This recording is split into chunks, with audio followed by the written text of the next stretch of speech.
Gadis barbar pilihan Ustadz Tampan. Bab 351.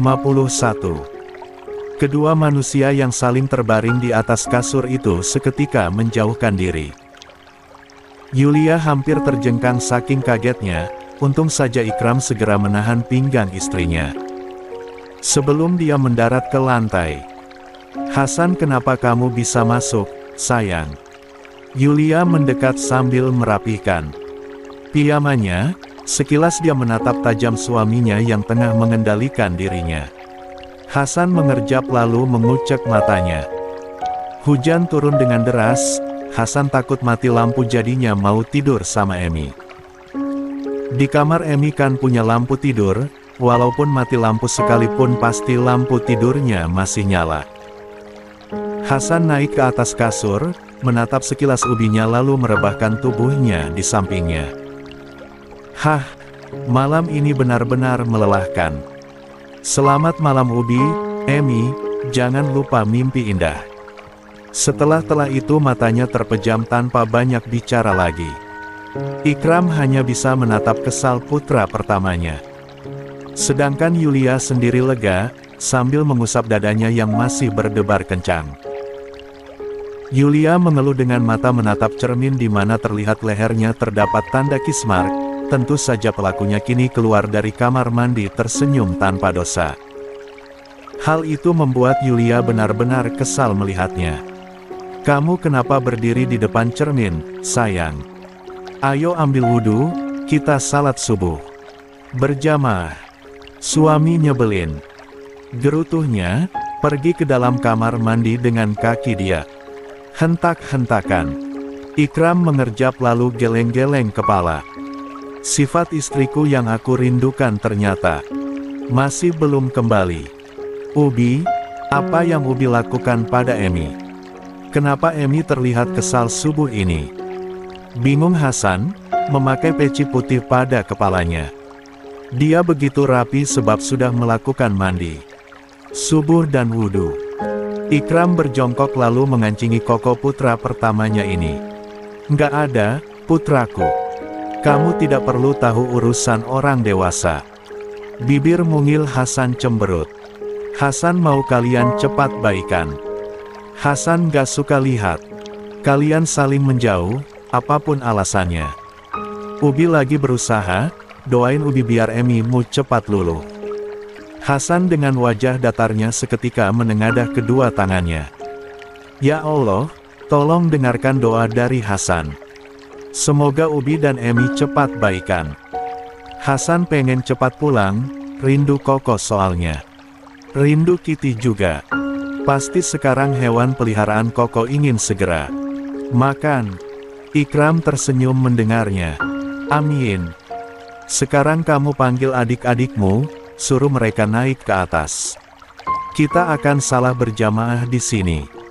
"Naam Ubi. Hasan akan turun ke bawah kalau gitu." Anak lelaki yang memakai koko dan sarung kotak-kotak itu segera pergi dari kamar dengan cepat. Sedangkan Ikram mulai memakai jubah putihnya yang tadi malam tidak dia kenakan. Ya, malam tadi Ikram tidur telanjang dada. Tentu saja tidak kedinginan sebab Ikram memeluk erat tubuh istrinya dan juga tubuh Hasan. Walaupun ada penolakan sebelumnya. "Sayang, jangan lama-lama di kamar mandinya. Nggak baik loh lama-lama." 5 menit kemudian Ikram berdiri di saf depan dengan sajadahnya. Di belakangnya ada ketiga anak lelakinya, dan juga istrinya yang begitu cantik dengan mukena putihnya. "Rapatkan barisan kalian. Azhar, kamu merapat ke sisi Hussein, ya gitu, jangan kemana-mana, tetap di posisi itu." Ikram mulai membaca niat. Lalu salat subuh mereka laksanakan dengan tertib. Hanya butuh waktu 4 menit saja untuk mereka melaksanakan kewajiban sebagai umat muslim. Ikram langsung berdoa, doanya selalu sama, dia mendoakan almarhum uminya yang sudah tenang di atas sana, keluarganya yang lain, anak-anaknya, dan istrinya. Hasan, Hussein, dan Azhar menyalami tangan Ubi mereka, begitu juga pada Emi. Sayang kamu juga salim tangan Mas. Dengan malas Yulia menyalami tangan suaminya. Saat Ikram akan mencium keningnya, segera Yulia menghindar. Sudah cukup Mas. Pagi ini Mas harus pergi ke rumah, jangan lupa. Kasih makanan Koko sama Kitty. Setelah itu bukankah Mas harus kerja? Sekarang pergi. Bibir Ikram menipis. Mas kira kamu nggak akan marah lagi sama Mas. Kesalahan Mas sangat fatal, aku tidak bisa memaafkan Mas semudah membalikkan telapak tangan. Maaf, sayang. Yulia mendengus. Aku tidak butuh maaf, aku hanya butuh menenangkan diriku Mas. Tapi ini udah 3 hari kamu terus menghindari Mas. Nggak baik loh benci orang terlalu lama. Aku nggak peduli. Ikram pura-pura tidak mendengar apa yang Yulia katakan. Dia malah mengambil mushaf di dalam laci. Anak-anak, hari ini kalian harus ubi tes hafalan kalian. Mulai dari Azhar dulu, setelah itu Hussein lalu Hasan. Nanti Ubi kasih kalian hadiah kalau kalian bisa mempertahankan hafalan kalian, lebih bagus hafalannya ada kemajuan. Asik hadiah. Tentu saja kami semangat Ubi. Seru Hussein dan Azhar bertepuk tangan. Hasan hanya bisa mengangguk.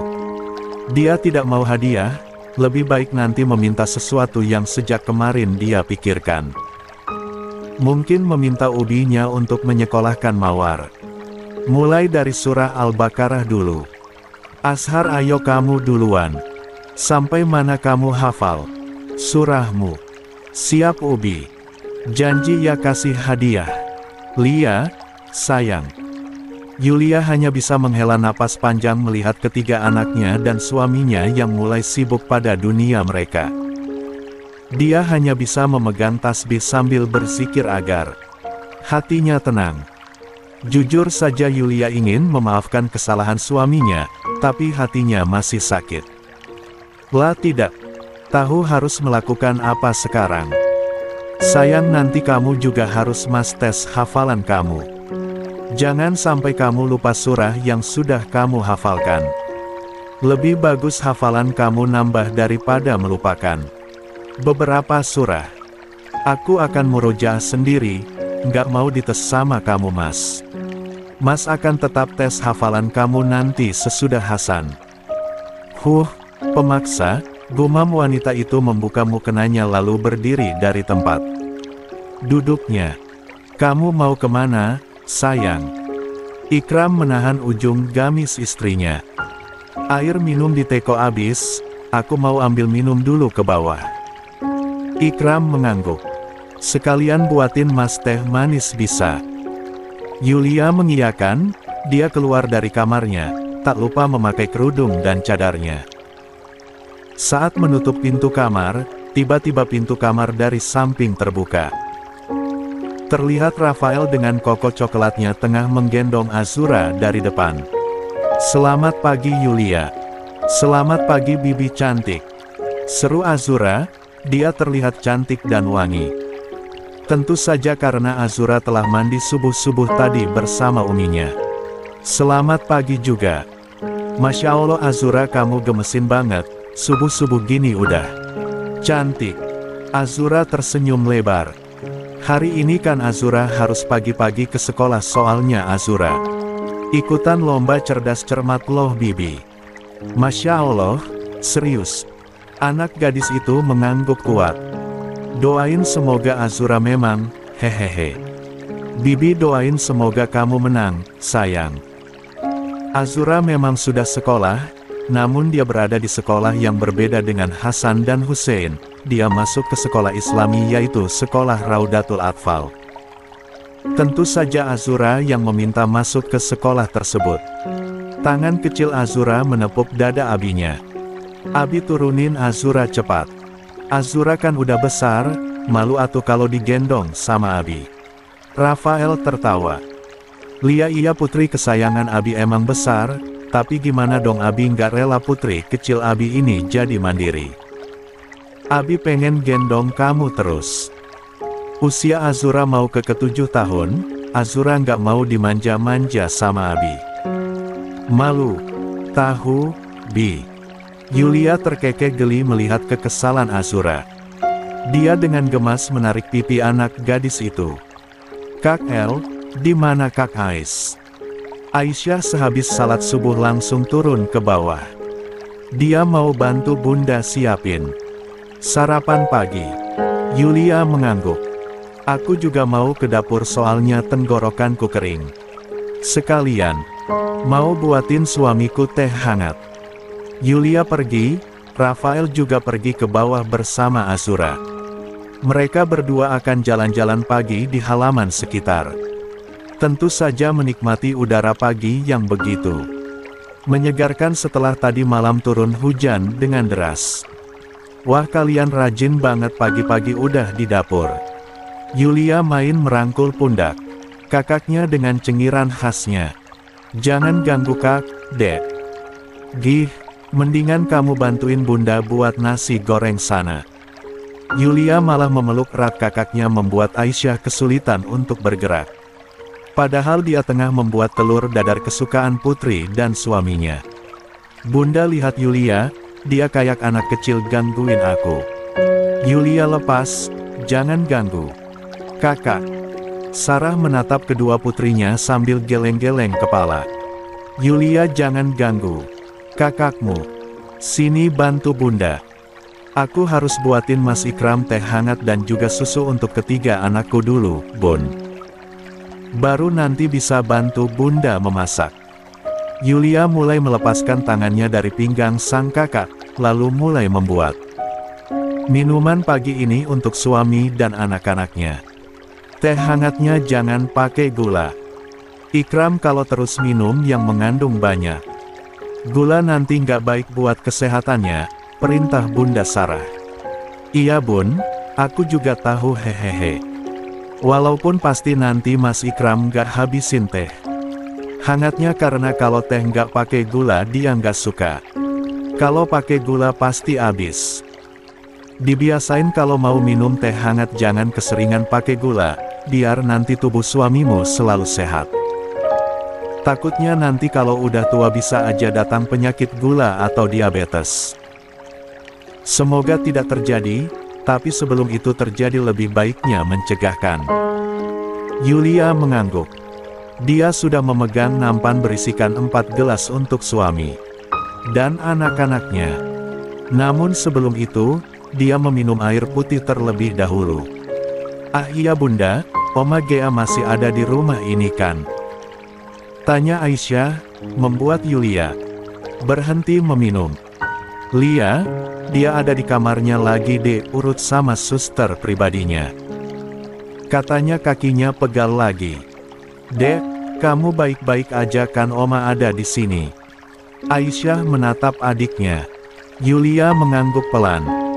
Selama Oma Gea tidak mengusik anak-anakku aku akan baik-baik saja, Kak. Maaf Bunda ya sayang. Seharusnya ibu Bunda menerimamu. Nggak apa, Bun. Aku juga sejak awal tidak mengharapkan kasih sayang dari siapapun. Cukup Bunda, Ayah, dan Kakak, bagiku kalian sudah cukup. Sarah mendekat lalu memeluk erat anak tirinya ini. Nanti kita sarapan bareng-bareng. Bunda udah minta sama Oma kalian jangan membuat keributan jika membuat keributan. Bunda akan membawanya pergi ke rumahnya.